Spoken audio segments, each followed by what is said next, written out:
Assalamualaikum warahmatullahi wabarakatuh. Halo semuanya, kembali lagi kepada saya Siva Janan Amalia. Nah, pada kesempatan kali ini saya akan bahas di bab 13, yaitu mengenai failover load balance. Nah, materi pada kali ini itu ada 10 materi teman-teman. Nah, untuk yang pertama kita akan bahas yaitu konsep failover and load balance. Nah, failover load balance itu adalah metode yang digunakan ketika kita memiliki dua jalur ke internet seperti pada contoh topologi ini ya. Nah, untuk failover sendiri itu konsepnya ISP1 enable dan ISP2 disable.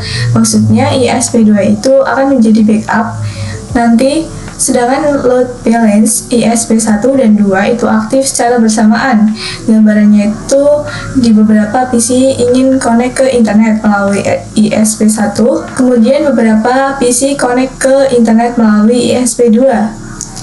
Nah, salah satu studi kasus pada load balance yaitu ketika PC ingin akses YouTube-nya melewati ISP1 dan kalau ingin akses Facebook dia melewati ISP2. Oke, sekarang kita lanjut ke materi yang kedua yaitu setup topologi. Oke, di sini saya menggunakan topologi bab 12 ya, yang mana ini sudah saya hapus PC dan juga servernya.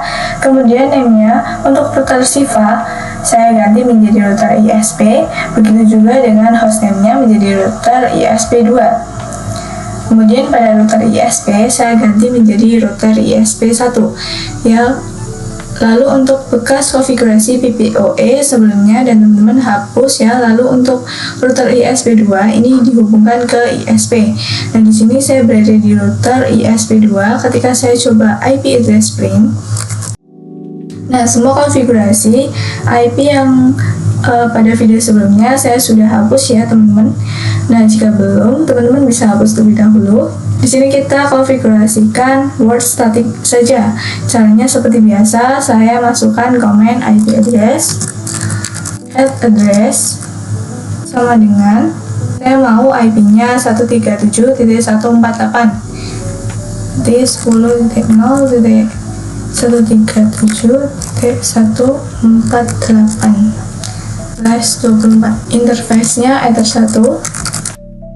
Kita enter, lalu kita tambahkan root-nya, itu IP root, add gateway, 10.0.137.1. Kemudian kita tambahkan DNS-nya, IP DNS print. Oh, ternyata di sini saya sudah ada, jadi tidak saya tambahkan lagi ya. Kalau teman-teman belum ada, teman-teman bisa tambahkan dengan command IP address set server sama dengan 888. Kemudian kita cek IP address ping. Oke, sudah ada ya. Sekarang kita coba ping 88. Nah, di sini berhasil ya. Selanjutnya kita tambahkan satu root lagi sebagai router customer. Kemudian kabelnya kita hubungkan ke ISP1 dan juga 2. Ini untuk penambahannya tidak saya record ya. Oke, ini sudah saya tambahkan ya dengan nama router customer. Di sini kita akan melakukan setting IP address pada Ether 2, pada ISP1 dan juga 2. Yang mana yang itu berfungsi sebagai gateway oleh router ini. Langsung saja kita bisa buka winbox ya, ISP1 terlebih dahulu. Nah, di sini kita ke IP, lalu addresses, lalu kita bisa klik add. Kita tambahkan IP misal 1.1. Kemudian untuk interface-nya adalah mengarah ke router customer yaitu Ether 2. Kemudian di sini kita bisa apply, lalu oke. Sekarang kita ke router ISP2. Dan di sini kita ke IP, lalu addresses. Di sini kita bisa add. Dan di sini IP-nya saya mau 172.16.1.1/24. Kemudian untuk interface-nya kita pilih ya Ether 2. Kemudian di sini kita bisa apply, lalu oke. Lalu kita setting juga pada router customer-nya. Nah, di sini kita cek IP network pin. Oke, di sini sudah terdeteksi ya router ISP1 dan juga router ISP2. Di sini kita setting IP-nya untuk yang mengarah ke Ether 1 terlebih dahulu, yaitu 168.1.1.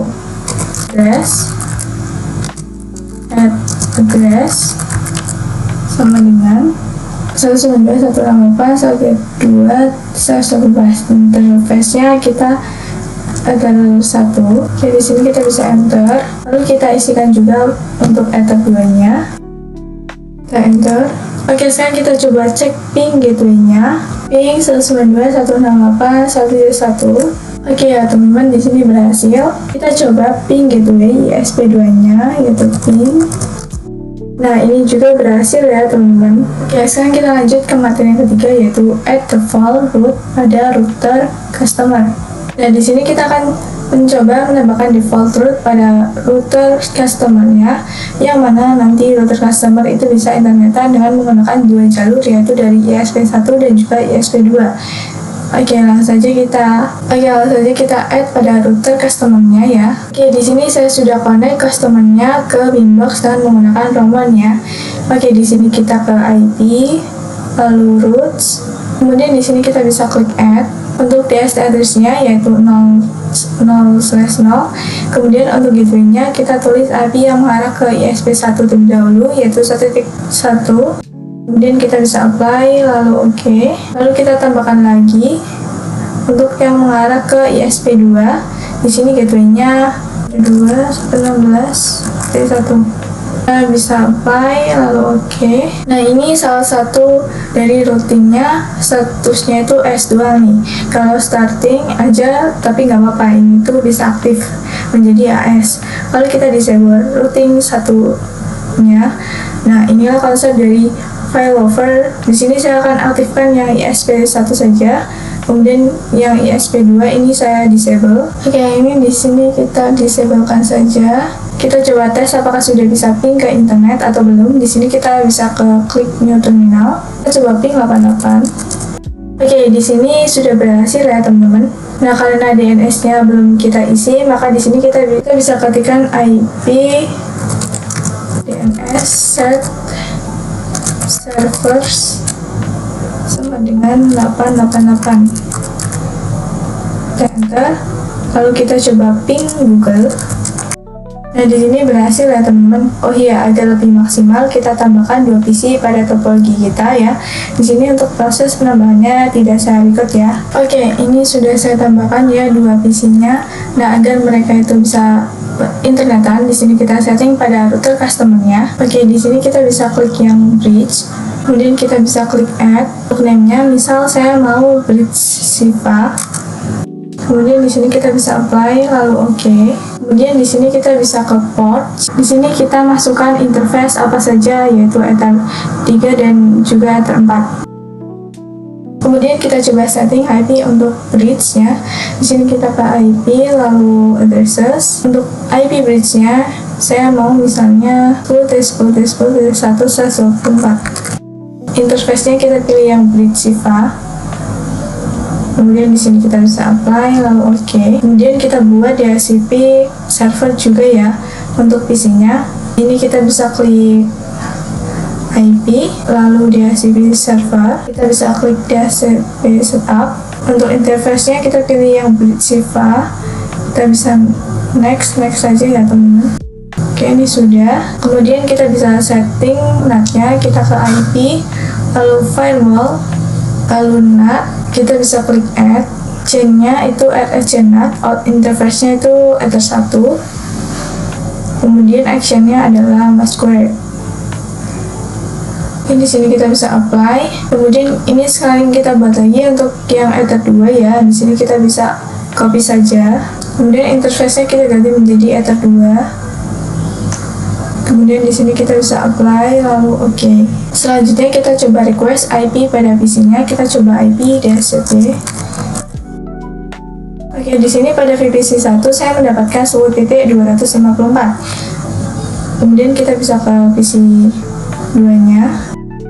Oke, di sini saya mendapatkan IP-nya 10.253 pada VPC 2-nya ya. Kemudian di sini kita coba tes ping 88. Oke, di sini berhasil ya teman-teman. Kemudian kita tambahkan IP DNS server agar bisa ping Google. Oke, di sini berhasil ya. Oke, sekarang kita lanjut ke materi yang keempat, yaitu konfigurasi failover. Oke, untuk konsep failover sudah saya jelaskan pada materi yang pertama tadi ya. Nah, yang intinya jika terdapat 2 jalur ISP, maka satu ISP lainnya akan menjadi backup. Nah, tadi sebelumnya kita sudah melakukan failover secara sederhana. Sebenarnya yang mana pada jalur ISP ini yang aktif dan jalur ISP2 ini disable atau menjadi backup. Yang ini teman-teman. Nah, kalau misalnya kita terus-terusan melakukan disable enable pada jalur ISP itu tidak efisien ya teman-teman, maka kita bisa menggunakan parameter distance yang ini. Distance itu maksudnya mendeskripsikan parameter atau nilai parameter rutin yang diprioritaskan. Jadi jika desain tersebut nilainya makin besar, maka semakin tidak diprioritaskan. Nah, di sini kita coba besarkan nilai distance-nya pada ISP1 yang artinya nanti ISP2 yang akan diprioritaskan. Di sini kita buka konfigurasi yang ISP1 pada distance. Di sini kita isi misalnya 10. Kemudian di sini kita coba apply lalu oke. Nah, maka di sini jalur internet dipindahkan ke ISP2 ya. ISP1 menjadi statik saja, ISP2 ini menjadi aktif teman-teman, aktif statik. Nah, jika misalkan kita disable Ether 2, kita coba ke interface, kita disable, kemudian kita cek di routes. Di sini otomatis yang aktif itu menjadi yang ISP1 ya. Kita nyalakan lagi untuk Ether 2-nya. Lalu pada Ether 2, distance-nya kita naikkan menjadi 20. Kemudian di sini kita bisa apply lalu oke. Nah, maka di sini yang aktif adalah ISP1 ya, teman-teman. Oke, selanjutnya kita masuk ke materi yang kelima yaitu check gateway pada failover. Saat menggunakan failover pada MikroTik itu terdapat fitur check gateway teman-teman. Nah, di sini saya berikan studi kasusnya. Sekarang kan jalur yang digunakan adalah ISP1 ya. Dan jika IP pada ISP1 itu disable, apakah MikroTiknya sudah bisa mendeteksi atau belum? Maka dari itu kita bisa menggunakan penentuan check gateway. Jika kita menggunakan check gateway pada router customer dengan memilih ISP1, maka nanti ke customer itu akan selalu melakukan check gateway pada ISP1. Kalau misalkan pada ISP1 disable, maka jalurnya akan diubah ke ISP2. Lalu saja di sini kita coba terapkan check gateway-nya ya pada router customer ya. Di sini kita buka konfigurasi jalur ISP1-nya. Di sini terdapat opsi check gateway-nya, yang mana ini terdapat dua opsi ya, yaitu ping dan juga ARP. Nah, misalnya kita pilih yang ping, maka routernya akan terus melakukan ping gateway setiap 10 detik. Kalau kalian pilih ARP, berarti dia menggunakan fitur ARP.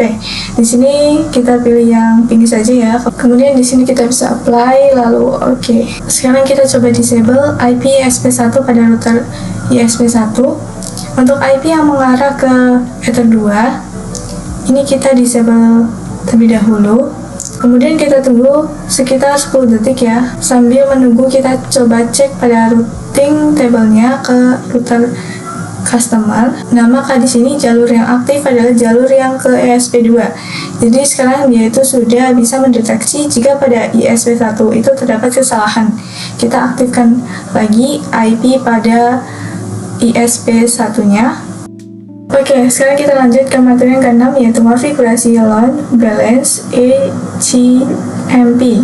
Oke, sebelumnya sudah saya jelaskan ya mengenai konsep dari penerapan dari load balance. Untuk konfigurasi load balance ini cukup simpel sebenarnya. Ini untuk airtable yang 000/0. Tadi kita hapus semua ya. Kemudian di sini kita bisa klik add. Untuk DST address-nya 00/0. Untuk gateway-nya kita isikan dari ISP2. Maka di sini kita tambahkan satu kolom lagi. Untuk kolom yang pertama kita isikan IP ISP1 terlebih dahulu ya, yaitu 192.168.1.1. Lalu yang kolom kedua kita isikan IP ISP2-nya 172.16.1.1. Kemudian di sini kita bisa apply lalu oke. Oke, di sini statusnya sudah AS ya, artinya kita bisa internetan dengan menggunakan ISP1 ataupun 2. Di sini kita coba uji pada PC-nya apakah mereka itu melewati jalur ISP1 atau jalur ISP2. Oke, ini ketika saya coba trace 88 ternyata dia itu melalui jalur ISP1 ya. Ini 192.168.1.1. Sekarang kita coba trace google.com. Kita enter. Oke, di sini ternyata dia itu juga melewati SP1 nih. Teman-teman, nah Dalam soal balance itu terdapat istilah from Robin yang maksudnya itu ini adalah masih menggunakan ISP1 atau ISP2, jadi sifatnya itu masih min F teman-teman. Oke, untuk materi selanjutnya yaitu trace route. Tapi tadi kita sudah melakukan konfigurasi load balance, tapi sifatnya itu masih R Robin, yang artinya kita masih belum tahu dari router customer itu menentunya pakai ISP1 atau 2. Kali ini kita akan coba trace route dari sisi customer. Kemudian di sini kita bisa ke tools, lalu trace route. Untuk trace tool-nya kita masukkan 88 ya teman-teman. Kemudian pada protokolnya di sini kita menggunakan yang ICMP. Kemudian di sini kita bisa start. Nah, untuk nomor 1 itu melewati ISP2 ya teman-teman. Di sini kita coba stop. Kita coba trace route ke IP-nya IP. Jadi saya cari tahu cara masukkan komen nslookup facebook.com di cmd run as administrator ya. Seperti ini teman-teman. Nah, ini IP-nya ya teman, kita bisa tuliskan saja. Kemudian di sini kita coba start. Nah, ini melewati ISP1 teman-teman, yaitu 168.1.1. Lalu dimana kalau kita coba di PC, di sini kita bisa stop saja. Nah, di sini pada terminal VPC1 kita coba trace route IP-nya. Ini dia ternyata kalau dari PC itu melewati yang ini teman-teman, 192.168.1.1. Oke, selanjutnya kita akan masuk ke bab 8 yaitu kasus berbeda bandwidth pada ISP. Sekarang kita akan mencoba kasus sehingga pada setiap ISP itu bandwidth-nya berbeda-beda. Misal pada ISP1 bandwidth-nya adalah 2 Mbps dan pada VPC2 itu 8 Mbps. Nah, pada saat ini kita sudah tidak bisa melakukan run Robin karena bandwidth-nya yang paling besar adalah ISP2. Maka traffic paling banyak yang disalurkan adalah ISP2. Oleh karena itu, di sini kita akan melakukan konfigurasi load balance lagi. Di sini kita bisa ke IP, lalu kita buka routes, kita buka yang konfigurasi 00/0. Di sini karena bandwidth-nya 2 MB dan 8 MB, berarti artinya 4 pin 1. Maka pada gateway di sini kita tambahkan lagi agar menjadi 5 kolom. Pada kolom yang pertama ini IP ISP1, kemudian untuk kolom-kolom selanjutnya ini adalah ISP2 ya. Kita masukkan IP-nya satu persatu.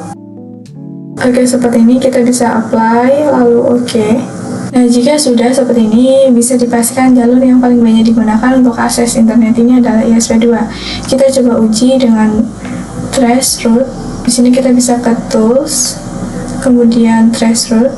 Kita coba uji untuk IP-nya YouTube.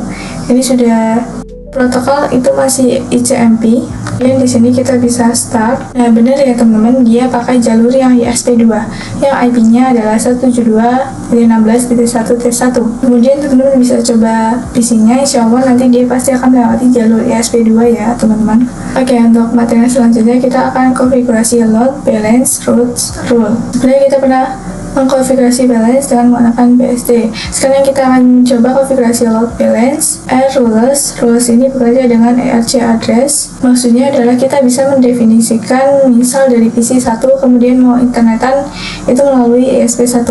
Maka pada ERC address-nya kita isikan IP PC 1-nya karena akan menggunakan ERC address pada VPC-nya. Kita buat IP static ya. Nah, ini IP static VPC 1 dan 2 sudah saya bikinkan. Yang statiknya untuk VPC 1 IP-nya adalah 10.10.10.11. Kemudian untuk yang VPC 2 nya itu 10.10.10.12. Oke teman-teman, bisa setting sendiri ya. Kemudian jangan lupa untuk setting DNS nya. Oke, langsung saja kita coba konfigurasikan. Kita masuk ke winbox-nya. Oke, di sini kita ke IP lalu routes. Nah, untuk konfigurasi tadi yang 000/0 kita bisa disable terlebih dahulu. Untuk penembakan root rules, di sini kita bisa klik yang rules, kemudian kita bisa klik add. Lalu pada RRC address kita isikan IP VPC1 terlebih dahulu. Tadi IP-nya 10.11. Lalu untuk table, misalnya bisa kita isikan VPC1. Oh iya, table itu maksudnya ketika ada paket dari 10.11, maka router customer-nya itu akan melihat routing table pada table ini. Ini di sini kita bisa apply, lalu oke. Kemudian kita tambahkan lagi untuk VPC 2-nya, yaitu 10.12. Kemudian untuk tabelnya yaitu VPC 2, apply, lalu OK. Kemudian kita kembali ke roots. Kemudian di sini kita bisa klik add untuk DST address-nya yaitu masih 000/0. Gitunya kita tulis ISP1 terlebih dahulu ya, IP-nya 19.168.1.1. Lalu pada routing mask yang ini, di sini kita pilih yang VPC 1. Karena kita ingin VPC 1 agar bisa internetan ya, kan menggunakan ISP1. Ya kalau yang VPC 2 itu misal internetnya itu pakai yang ISP2. Kemudian di sini kita bisa apply lalu OK. Oke, kita uji coba pada PC-nya. Kita coba trace 88. Oke, di sini sudah berhasil ya, harusnya pada VPC 1 yaitu melewati ISP1 untuk menuju ke 88. Kemudian teman-teman bisa lakukan hal yang sama pada VPC 2 ya. Pastikan dia akan melewati ISP2. Oke, kemudian kita lanjut ke materi yang terakhir yaitu konfigurasi load balance firewall mingle. Oke, sekarang kita coba konfigurasi load balance firewall mingle. Konfigurasi firewall mingle ini dibanding metode lainnya karena pada mingle ini kita bisa terdapat protokolnya. Kalau contoh dari load balance ini misal dari VPC 1 ingin akses internet melalui ISP1 dan ISP2 melewati Ether 2. Ini seperti pada root rules ya, misal hanya ekspedisi saja melewati ISP1, terus yang XBTP melewati ISP2. Kita coba konfigurasikan. Sekarang kita ke IP, kemudian routes. Untuk konfigurasi yang sebelumnya ini kita bisa disablekan terlebih dahulu. Untuk kasus yang akan kita lakukan itu sama seperti sebelumnya ya. Di sini kita mulai konfigurasinya, kita bisa ke IP, lalu firewall. Kemudian di sini terdapat opsi mingle. Klik, lalu kita klik add. Pada chain-nya kita pilih yang pre-routing. Lalu DNS address-nya di sini kita isikan IP 10.10.10.11. Kemudian kita ke action, kita pilih yang mask routing. Dan untuk new routing mask itu kita isikan mingle strip ISP1. Kemudian di sini kita bisa apply lalu OK. Nah, ini sudah hijau ya. Kita tambahkan lagi untuk PC 2-nya. RC address-nya IP-nya 10.12. Lalu action-nya yaitu max routing. Lalu new routing max-nya yaitu mingle strip ISP2. Kemudian di sini kita bisa apply lalu OK. Kemudian kita daftarkan pada routing tabelnya. Kita ke IP lalu routes. Ini kita bisa klik add. DST address-nya 000/0, gateway-nya yaitu 168.1. Lalu pada routing mask kita pilih yang mingle ISP1. Dan di sini kita bisa apply lalu OK. Kita tambahkan lagi untuk ISP2-nya. Untuk routing mask-nya itu kita pilih yang mingle ISP2. Kemudian di sini kita bisa apply lalu OK. Oke, di sini sudah AS semua ya keterangannya. Kita coba uji pada PC-nya. Nah, di sini trace 88. Oke, ini sudah ya melewati ISP1. Kita coba pada VPC 2-nya. IP dan S88. Trace 88. Nah, ini pada VPC 2 melewati jalur ISP2 ya, teman-teman. Oke, teman-teman, jadi segitu saja video dari saya mengenai bab 13 yaitu failover load balance. Apabila ada salah kata, saya mohon maaf. Saya kiri. Wassalamualaikum warahmatullahi wabarakatuh. Next, ketemu di video selanjutnya. Bye-bye.